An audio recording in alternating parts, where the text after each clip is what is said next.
In this exercise tutorial, I'm going to be taking you through how to do ankle dorsiflexion in a laying position.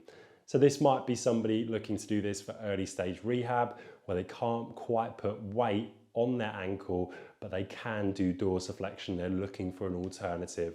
So this is something that you can do laying down on a sofa, on a bed, or if you're doing it like me, on a massage table. So what I'm going to do is I'm going to lay back and I'm going to bend one leg. So you'll notice here that my left knee is bent.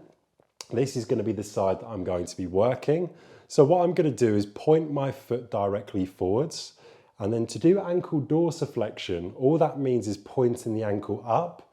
So I'm going to start pointing the ankle up. I only have my heel in contact here with the massage table, and then I bring myself and my ankle back down to the start position. I would repeat that for my desired amount of sets and repetitions, and that would be how to do ankle dorsiflexion whilst in a laying position.